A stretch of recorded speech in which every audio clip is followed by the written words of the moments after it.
യോ guys, welcome back to my channel. അപ്പോൾ ദേവ എന്ന് പറഞ്ഞ സിനിമ ഇട്ടിരിക്കുകയാണ്. നമുക്ക് ഈ പടം അവര് ടൈറ്റിൽ കൊടുത്തിരിക്കുന്നത് ദേവ എന്നാണ്, പക്ഷെ ദേവ് എ സംതിങ് എന്തോ പുള്ളിന്റെ പേര് വന്നിട്ട് ദേവ് അംബ്ര എന്നാണ്. പിന്നെ വേറൊരു രീതിയിൽ പടത്തിൽ ദേവ് എ എന്നൊക്കെ പറഞ്ഞ് വരുന്നുണ്ട്. സംഗതി ഈ ഒരു സാധനം കാണുമ്പോൾ നിങ്ങൾക്ക് മനസ്സിലാവും ദേവ മുംബൈ പോലീസിന്റെ റീമേക്ക് ആണ്. And it's directed by the same and one and only legendary director Roshan Andrews. നമുക്ക് കഴിഞ്ഞ കാലത്തിലൊക്കെ എന്ന് വെച്ചാൽ കടന്നുപോയ കാലത്തിൽ പാളിച്ചകളൊക്കെ പറ്റിയിട്ടുണ്ടെങ്കിലും പുള്ളീൻ്റെ ഭാഗത്തുനിന്ന് വൺസ് പുള്ളി അങ്ങനത്തെ ഒരു കിടിലൻ പടങ്ങളൊക്കെ ചെയ്തിട്ടുണ്ടെങ്കിൽ പുള്ളി കിടിലൻ ഡയറക്ടർ തന്നെയാണ്. അതിപ്പോൾ ആരുടെ കേസ് നോക്കിയാലും, റോഷൻ ആൻഡ്രൂസ് നോക്കിയാലും, പ്രിയദർശന കേസ് നോക്കിയാലും, ജോഷി സാറിൻ്റെ കാര്യം നോക്കിയാലും, അവർ അപ്പം ചെയ്തത് അതെപ്പോഴും ലെജൻഡറി ആയിട്ട് തന്നെ നിൽക്കും. ആ ക്രാഫ്റ്റ് എന്നും നിലനിൽക്കും. അങ്ങനെ ലെജൻഡറിക് ആയിട്ടുള്ള ഒരു പടമായിരുന്നു മുംബൈ പോലീസ്. അത് അത്രയും നേരം നമ്മൾ സിനിമ കണ്ടുകൊണ്ടിരുന്നിട്ട് അവസാനം ആകുമ്പോഴത്തേക്കും എന്തുകൊണ്ടാണ് സംഭവിച്ചത്, ഇങ്ങനത്തെ ഒരു സീൻ കിട്ടുന്ന ഒരു പടമായിരുന്നു മുംബൈ പോലീസ്. അതിൻ്റെ റീമേക്ക് ആയിട്ട് ഷാഹിദ് കപൂർ, പൂജ ഹെഗ്ഡെ, പവൈൽ ഗുലാത്തി ആ മച്ചാനാണ് നമ്മളെ ജയസൂര്യൻ്റെ കഥാപാത്രം ചെയ്തിരിക്കുന്നത്. പിന്നെ പ്രവേശ് റാന പുള്ളിയാണ് റഹ്മാൻ്റെ കഥാപാത്രം ചെയ്തിരിക്കുന്നത്. 2013 ഇറങ്ങിയ മുംബൈ പോലീസ് എന്ന് പറഞ്ഞ സിനിമ ഞാൻ ഭയങ്കര ഇഷ്ടപ്പെട്ടതും കുറച്ച് അത്ര റീവാച്ച് ചെയ്ത് ഞാൻ പറയുന്നില്ല, എന്നാലും ഒരു 3-4 വട്ടമൊക്കെ ഇരുന്ന് കണ്ടിട്ടുള്ള ഒരു സിനിമയാണ്. ഒരിക്കൽ കൂടി ഒന്ന് ഇരുന്ന് കാണണം എന്ന് വെച്ചാൽ കുറേ ആദ്യം കണ്ട് കുറേ കാലം കഴിഞ്ഞിട്ട് പിന്നെ ഇരുന്ന് കണ്ട് പിന്നെയും ഇതൊന്ന് മറന്നു കഴിഞ്ഞിട്ട് പിന്നെ ഒരിക്കൽ കൂടി കാണണല്ലോ എന്ന് വിചാരിച്ച് മറന്നു. അപ്പോൾ ഈ പടത്തിലോട്ട് വന്നപ്പോഴത്തേക്കും നമ്മുടെ മലയാളത്തിൽ എന്ന് പറയുമ്പോൾ ഭയങ്കര എക്സെപ്ഷണലായിട്ട് പൃഥ്വിരാജിൻ്റെ ക്യാരക്ടറിന് ഒരു പ്രത്യേക ഒരു കാര്യങ്ങളും ഗസ്റ്റേഴ്സും മാനറിസവും കാര്യങ്ങളും എല്ലാം കൊടുത്ത് അങ്ങനെ എടുത്തൊരു സിനിമയായിരുന്നു അത് നമ്മുടെ മുംബൈ പോലീസ്. ഇവിടെ ഇങ്ങോട്ട് വരുമ്പോഴത്തേക്കും ഷാഹിദ് കപൂറിന് കുറച്ച് അടിച്ചു പൊളിക്കാനുള്ള ഒരു സംഭവം ഇട്ട് കൊടുത്തിരിക്കുകയാണ്. എന്ന് വെച്ചാൽ നമ്മൾ തമിഴ് പടങ്ങൾ ഹിന്ദിയിലോട്ട് റീമേക്ക് ചെയ്യുമ്പോൾ എങ്ങനെയാണോ വരുന്നത് അതേ ഒരു രീതിയിൽ തന്നെ ഷാഹിദ് കപൂറിനെ ഇവിടെ പ്രസന്റ് ചെയ്തിരിക്കുകയാണ്. ഇത് ഈ പടത്തിന്റെ ഫസ്റ്റ് ഷോട്ട് കാണുമ്പോൾ തന്നെ നമുക്ക് മനസ്സിലാവും ഇത് മുംബൈ പോലീസ് ആണെന്ന്. അപ്പൊ കണ്ടിട്ടുള്ള ഒരാൾ ഒരിക്കലും സർപ്രൈസ് ആയിരിക്കില്ല. ഞാൻ ട്രെയിലർ കണ്ടിട്ടുണ്ടായില്ല, എൻ്റെ അടുത്ത് നമ്മുടെ നിഖിലേട്ടനാണ് പറഞ്ഞത് ഈ പടം അതിന്റെ റീമേക്ക് ആണെന്ന്. ഞാൻ റോഷൻ ആൻഡ്രൂസ് വേറെ ഏതോ സിനിമ എടുത്തു എന്ന് വിചാരിച്ചാണ് കാണാമെന്ന് വിചാരിച്ചിരുന്നത്. സ്റ്റിൽ മുംബൈ പോലീസിന്റെ റീമേക്ക് ആണെങ്കിൽ ഓക്കെ, പുള്ളിയല്ലേ എടുത്തത്, അപ്പോൾ നല്ല രീതിയിൽ ഉണ്ടാവും എന്ന് വിചാരിച്ച് ഞാൻ പോയി. പടം കുഴപ്പമില്ല. എന്ന് വെച്ച് കഴിഞ്ഞാൽ നമ്മുടെ മനസ്സിൽ മുംബൈ പോലീസ് കിടക്കുന്നത് കൊണ്ട് നമുക്കിത് അത്ര വലിയ സാധനമായിട്ട് തോന്നില്ല. എന്നിരുന്നാൽ പോലും ബാക്കിയുള്ളവരൊക്കെ റീമേക്ക് പടത്തി വിടുന്നത് വെച്ച് നോക്കുമ്പോഴത്തേക്കും this was far better.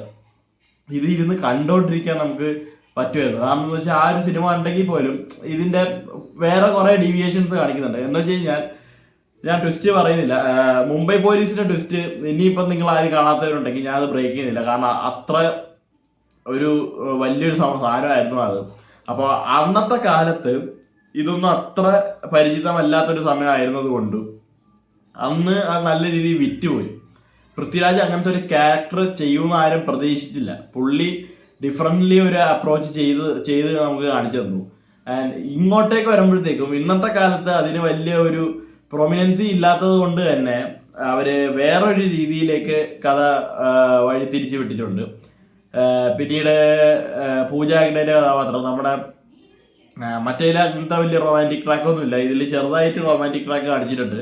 But പൂജ ഹെഗ്ഡെ നൈസായിട്ട് തന്നെ അത് ചെയ്തു പോയിട്ടുണ്ട്. ഷാഹിദ് കപൂർ പുള്ളി രണ്ട് ഇതുണ്ടല്ലോ, ആ ഒരു ആക്സിഡന്റിന് മുമ്പ് ആക്സിഡന്റിന് ശേഷമുള്ളത്. ആക്സിഡന്റിന് മുമ്പ് പുള്ളി ഭയങ്കര ഒരു തറ പോലീസ് ഓർ മാഫിയ എന്നൊക്കെ പറഞ്ഞ് ഇങ്ങനെ നടക്കണ ഒരു മാഫിയ തലവനെയൊക്കെ പോലെയാണ് പുള്ളി പോലീസുകാരിയാണ്. പുള്ളി മറ്റേ യൂണിഫോം ഇടില്ല, പോലീസുകാർ ചെയ്യണ പോലെ ഒന്നും ആയിരിക്കില്ല. പുള്ളിക്ക് ഇഷ്ടമുള്ള രീതിയിലാണ് പുള്ളി കേസ് അന്വേഷിക്കുന്നതും 6 വായിലിട്ട് തോക്കിട്ട് പൊട്ടിക്കാനുള്ള വെടി പുള്ളിയുടെ ഉണ്ടാവും. ആ ഒരു രീതിയിലാണ് മച്ചാന്റെ പരിപാടികളൊക്കെ ചെയ്യുന്നത്.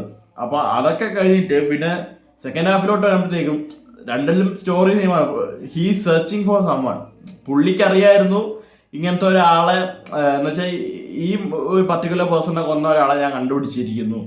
ബട്ട് പുള്ളി അത് പോയി റിപ്പോർട്ട് ചെയ്യുന്നതിന് മുമ്പേ പുള്ളിക്ക് ആക്സിഡന്റ് ആവുകയും പുള്ളീൻ്റെ മെമ്മറി ലോസ് ആവുകയും പിന്നെയും പുള്ളി ഓരോന്ന ഒന്നോട്ട് ഇങ്ങനെ ചെയ്ത് എല്ലാം കംപ്ലീറ്റ് ചെയ്ത് വരുന്നതാണ് കഥ, എല്ലാവർക്കും അറിയാവുന്ന പോലെ തന്നെ. ബട്ട് ഇങ്ങോട്ടേക്ക് വന്നപ്പോഴത്തേക്കും എനിക്ക് ഒരു പോരായ്മ തോന്നിയത് എന്താണെന്ന് വെച്ച് കഴിഞ്ഞാൽ, നമ്മൾ അവിടെ ഭയങ്കര സ്ലോ പേസും കാര്യങ്ങളും അങ്ങനെ ആയിട്ട് കണ്ടിട്ട് ഇങ്ങോട്ടേക്ക് വരുമ്പോൾ വേറെ രീതിയിൽ അവർ കാണിച്ചത് അടിപൊളിയായിരുന്നു. പക്ഷേ കുറേയൊക്കെ ഓവറായി പോയില്ലേ എന്ന് എനിക്ക് തോന്നിപ്പോയി. ആ ഒരു കഥാപാത്രത്തിന് അത്രയ്ക്ക് ആക്കണമായിരുന്നു എന്ന് എനിക്ക് തോന്നിപ്പോയി. ബട്ട് ഡയറക്ടർ മോളിവുഡിൽ ഒന്ന് ചെയ്തു, ബോളിവുഡിൽ വേറെ ചെയ്തു, അത് പുള്ളിൻ്റെ തന്നെയാണ്. എന്നിരുന്നാലും എനിക്ക് അങ്ങനത്തെ ആ ഒരു സാധനം മാത്രം കുറച്ച് നെഗടിച്ചു. ബട്ട് അല്ലാത്ത സെക്ഷൻ നോക്കുമ്പോഴത്തേക്കും കുറേ സീൻസൊക്കെ സിമിലർ ഉണ്ട്. കുറേ കാര്യങ്ങൾ എല്ലാം ഒരേ കഥയുടെ സെയിം കഥ തന്നെ. പക്ഷേ ഞാൻ പറഞ്ഞില്ലേ, ആ ഒരു ഫൈനൽ എലമെന്റ് അവരൊന്ന് മാറ്റിയിട്ടുണ്ട്. അവർ കാലത്തിനനുസരിച്ച് അത് വർക്കൗട്ട് ആവില്ലെന്ന് അവർക്ക് തോന്നിയത് കൊണ്ട് തന്നെ അവർ വേറൊരു വഴിത്തിരിവിലേക്ക് വിട്ടിട്ടുണ്ട്. അതെന്തായാലും നന്നായി, അതിനൊരു കയ്യടിയുണ്ട്. പിന്നീട് എന്താ പറയുക, ജേക്സ് വിജയ് ഉണ്ട് അതിൻ്റെ മ്യൂസിക് ചെയ്തിരിക്കുന്നത്. കിട്ടില്ല മ്യൂസിക്. തുടക്കത്തിൽ ഒരു പാട്ടൊക്കെ ഉണ്ട്, നല്ല രസമായിട്ട് തന്നെ മച്ചാൻ ചെയ്തിട്ടുണ്ട്. ഏത് ലാംഗ്വേജിൽ പോയാലും മച്ചാൻ അവിടെ അടിപൊളിയായിട്ട് ചെയ്യും എന്നുള്ള കാര്യം പുള്ളി തെളിയിച്ചുകൊണ്ടിരിക്കുകയാണ് ഗൈസ്. സോ ദാറ്റ്സ് ഓൾ, അത്ര പറയാനുള്ളൂ. അങ്ങനെ കണ്ടോണ്ടിരിക്കാൻ പറ്റിയ മുംബൈ പോലീസ് കാണാത്തവരുണ്ടെങ്കിൽ ഇത് കണ്ടിട്ട് മുംബൈ പോലീസ് കണ്ടോ. മുംബൈ പോലീസ് ഉള്ളി കിടക്കുന്നവർക്ക് അത്ര വലിയതായിട്ട് തോന്നില്ല. ബട്ട് ഞാൻ പറഞ്ഞല്ലോ, ഇന്നത്തെ കാലത്ത് ഇങ്ങനെ ചറപറ കണ്ടവന്മാർ റീമേക്ക് ഒക്കെ എടുത്ത് അലമ്പാക്കുന്ന കാലത്ത് റോഷൻ ആൻഡ്രൂസ് പുള്ളിൻ്റെ ഒരു പടം തന്നെ നല്ല രീതിയിൽ റീമേക്ക് ചെയ്തു തന്നെ പറയേണ്ടി വരും. ഒട്ടും നമുക്ക് ശോകം അടിക്കൂലൂടെ, ഇരുന്ന് കാണാനൊക്കെ പറ്റും. ആദ്യമായിട്ട് കാണുന്ന ഒരാളാണെങ്കിൽ ഇരുന്ന് കാണും. നമ്മൾ കാലങ്ങൾ മുമ്പ് അന്നത്തെ കാലത്ത് അത് കിടിലൻ പടമായിരുന്നു മുംബൈ പോലീസ്. ഇന്നും കണ്ടു കഴിഞ്ഞാൽ പെട്ടെന്ന് ആർക്കും കാര്യങ്ങളൊന്നും പിടികിട്ടില്ല. ഒന്ന് ടൈം എടുത്ത് എല്ലാം രജിസ്റ്റർ ആവുള്ളൂ. So that's all. Bye bye.